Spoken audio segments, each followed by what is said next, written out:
So the comfort zone doesn't serve you, doesn't serve anyone, and staying there actually comes at a greater cost.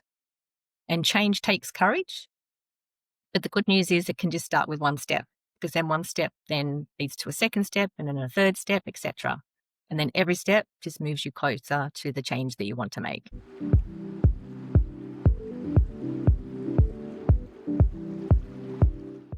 Hello, everybody, and welcome to my show. My name is Tiffany Alexander, and this is Unveiling Journeys. I cannot wait to share my amazing guest with you today. Let me tell you just a tiny blip about myself. I I love people. I love hanging out with people. I love getting to know people. I love being introduced to people.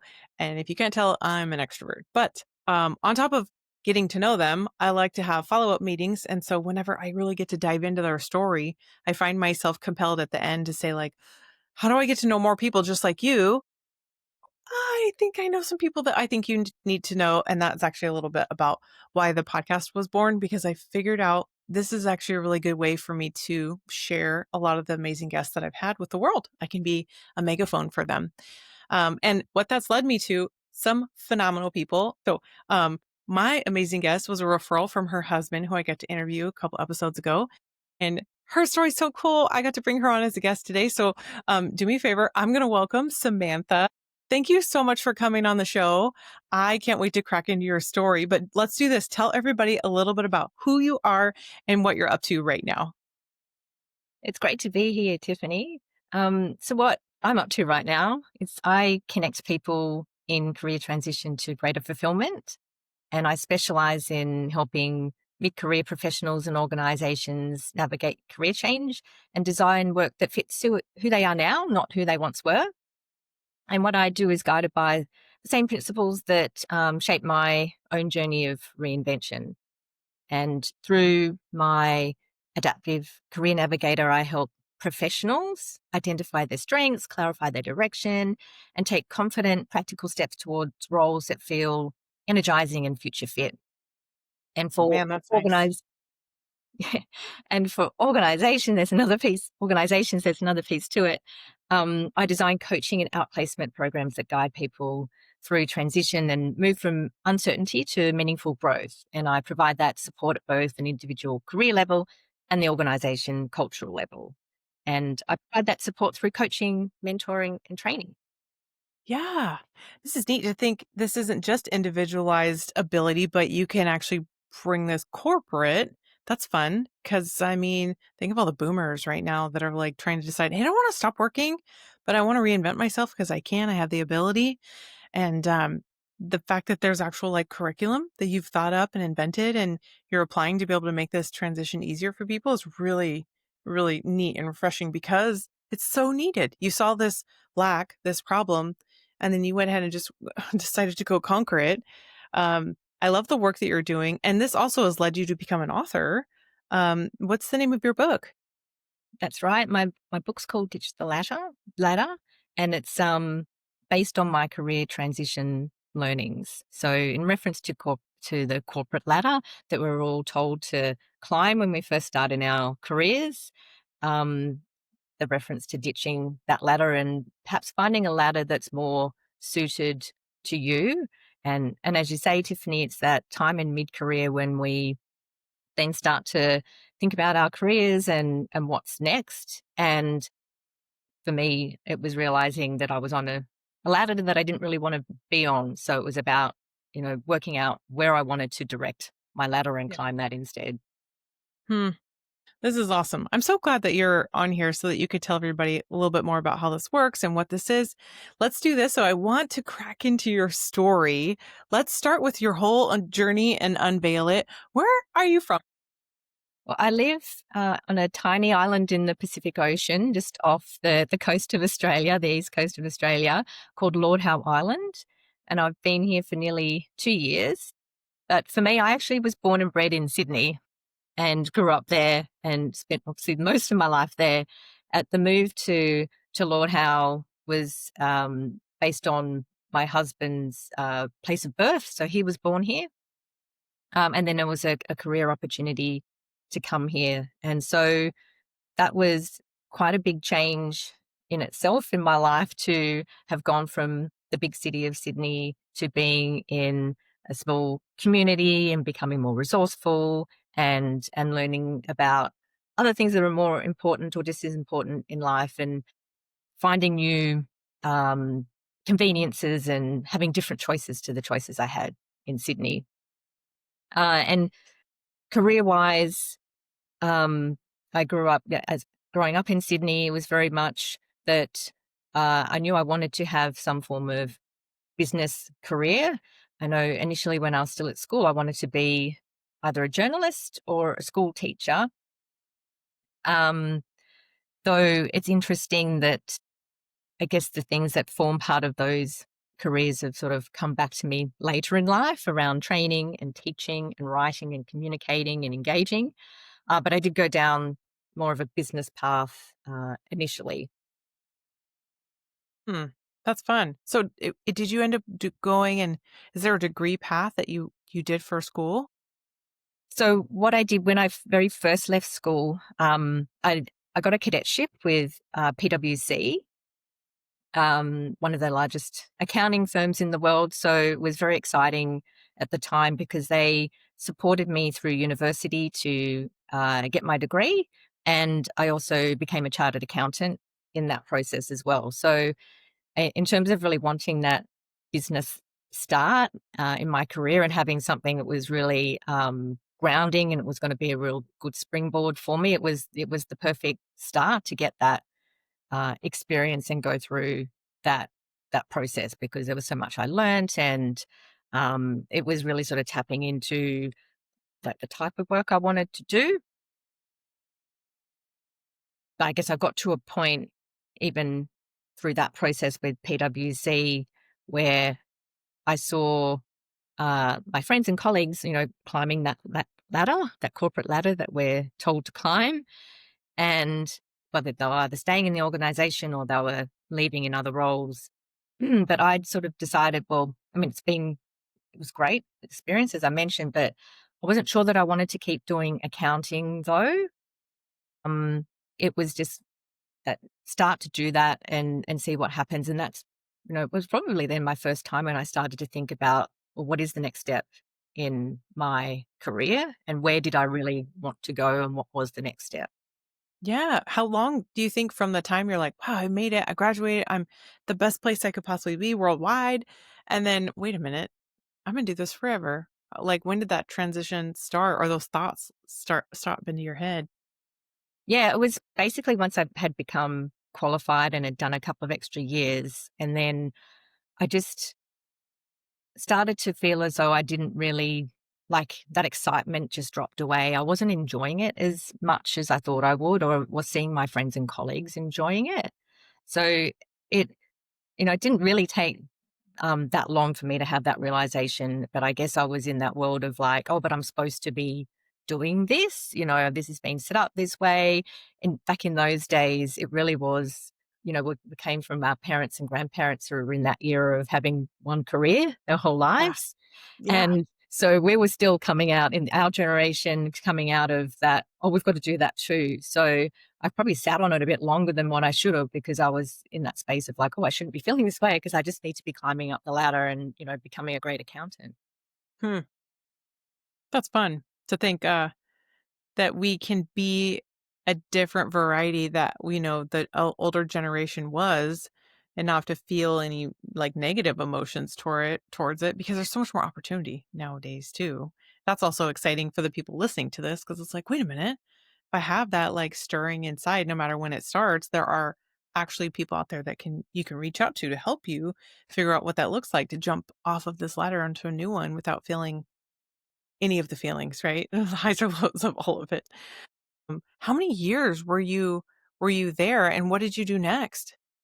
I ended up being there for 7 years, and I moved to Qantas, which is Australia's national airline. Even just that move, though, was interesting because when I went to a recruitment consultant to say, well, I want to do something different, they were very keen to sort of just push me into a role that similar to what I was already doing. And so I found it hard to find the right fit with a recruiter that sort of was listening to me and saying, well, yes, I've got this experience, but I do actually want to do something that's slightly different and a bit more aligned to what I want to do and what I enjoy. But I did find someone and found me that role at Qantas, and I moved into more strategy and analytics type work, and that was for a short term role. So I found with Qantas, it was such a big organization, and every area of the organization was like a different company. And so I just found these opportunities to move around in different roles in the company, like every 12 to 18 months, because I was still on this journey of trying to find what I really enjoyed and what I was really great at and what really, got me excited. But so I used the opportunity being in that company to, build on my skill sets and build my experience and also just all my learning. And that's what I used as I moved around between different roles. I brought all the learnings and experience with me, applied it in the next role, built again, and to then get the next role. And what I also did in Qantas was started to, because I was there for a significant amount of time as well, was to really build a solid network. And that really helped too, as I was still working through what skills am I building? What do I need? What do I need to sort of be climbing this ladder, but maybe going in a direction that's more suited to where I want to go? And so that network was really great to tap into. And during the time at Qantas, I went from that analysis, strategic work to project work and continuous improvement. And at the back end of my time there, I got a taste of the discipline of change management, which really sort of woke me up and thought, oh, wow, this is something I really want to pursue. Now, that's a term that I don't usually hear often. Change management. What does that mean? Yeah. So in an organization sense, it's all about considering your people when you're going through change. And so whether that's a structural change and there's redundancies involved, for example, or whether there's just a change in leadership and the company decides to go down a different path, or when there's a new system coming in or an enhancement to an existing system. So the components of the process, the budget, the system, all those kinds of things are then managed, but it's putting the people side of things in its own like space to be considered. One of the key things that I learned, and then how I really got into the interest in change management, was that you can do all those changes in organizations, but if you don't engage the people and bring them along, then the project effectively fails. If people Uh, don't get communicated with, if they don't get trained, if they don't feel like they're part of the change, then they'll disengage. So, and then just considering that whole concept in an organization, also think about it like just generally in life and as a person, how we go through change or when change impacts us. It's an emotional process. So we like to be guided and supported and given information and understand, what it means. So it's using all those principles of emotional change and applying it in an organization context. I bet you've seen some highs and lows with the being in change management because one thing I hear often is that people don't like to change. Hmm. They're just like they dig their heels in. I notice it too as I get older. I'm like, well, I don't, I want, like certain things. What is I thinking? Come on, like embrace everything that's new. And in a company, a massive company, to be able to turn, it's not on a dime, right? Like they are, they're doing all this stuff. And that's fun.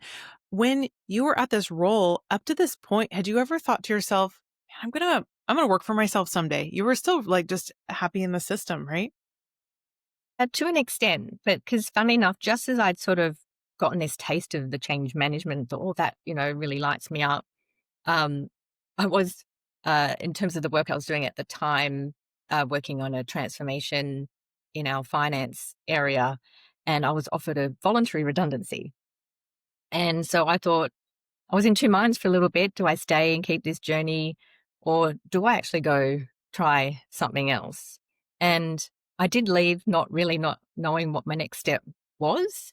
And during that time of reflection after I had left, I did consider, yeah, do I work for myself? by pursuing this change management interest that I now have, how can I work that into doing my own thing?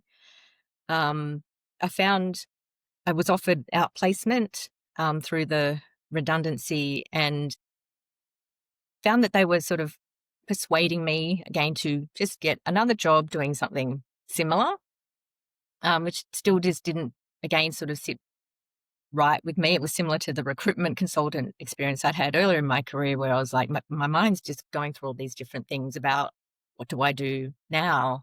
I'm really keen to grow and develop and learn. But it's, again, it's that point of what do I do? And speaking to lots of people for input and advice. I did go down the path of a business partnership, but that didn't turn out, because as it turned out and we worked out early on in the partnership, we both had different values, and had different directions that we wanted to go. So it wasn't the right thing to do. But to me at the time, that was a bit of a failure. And I thought, oh, okay, well, I can't do that because that won't work. Yeah, and all these things were going through my head around, I kind of want to do something else. I don't want to be employed. I don't know what it is exactly. And that was the time that I then wrote Ditch the Ladder, because it was really that reflecting and documenting all those thoughts that were going through my head. I initially wasn't setting out to write a book. It was more just me journaling and writing down things that I was going through, all those feelings, all that change that I was going through. Even though it was a voluntary redundancy, I still went through loss. I still went through what's my direction. I still went through, am I good enough? I still went through, how come I don't know what the next step is? I still went through all that. And with all these things going around in my head, I thought, this type of stuff I need to share with people if you are thinking about doing a change, whether it's a big step out or setting up your own business or whatever it might be.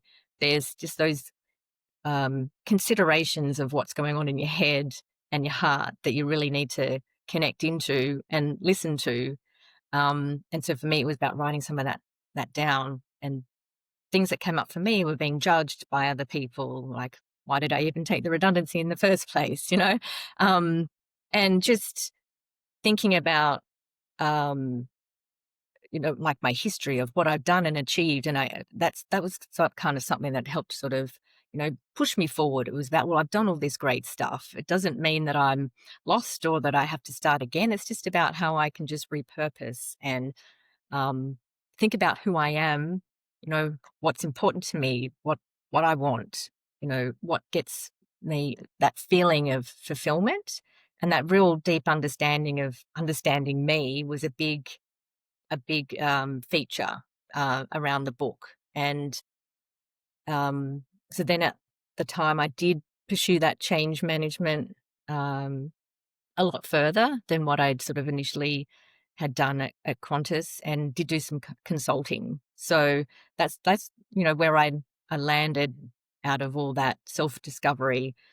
But that was great, because that then led me to be working again with big corporates in Australia and across lots of different industries, from telecommunications to retail to financial services. So that, again, coming out of that redundancy, having that, I don't really know what I want to do, and then finding something that did really fulfill me was quite a journey, and yeah, a deep part of the book, Ditch the Ladder. Verbally. That's so fun. So that led you to this and doing your own thing, which is so awesome. At what point were you like, I think I'm going to launch this into a full thing that you're doing right now? Like, what connected the dots to that? Yeah, so it was more around after moving here to Lord Howe Island. I just thought, I don't know, it was something about being on the island that I was then, I'd left a comfort zone of Sydney, I'd left the familiar. So from a life perspective, I was also going through a bit of this, my own, personal change and adapting to a different way of living. And then I just started to think, it's almost, I call it my mid-career realization, where I've gone, okay, I'm in this space now, but there's still something more. There's still something, what's next? And there's an element of there's, still a long way to retirement when you think about it. A lot of people sort of think of this age as being, oh, you're on a downhill slide into retirement, but I'm not that at all. Like, I still want to be doing things and growing and helping others. And so I really then adapted the whole change management piece into, centering it around career change.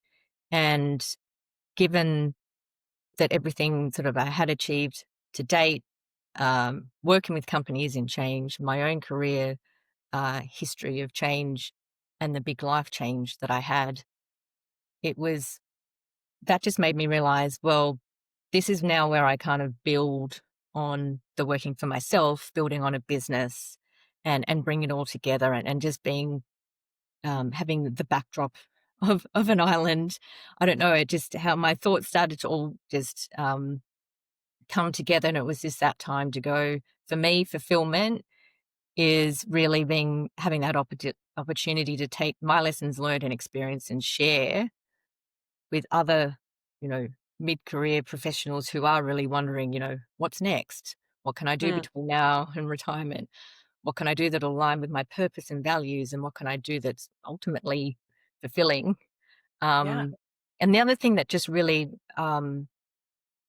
prompted me to keep building on this idea was just the world that we're in, where the pace of change is just getting faster.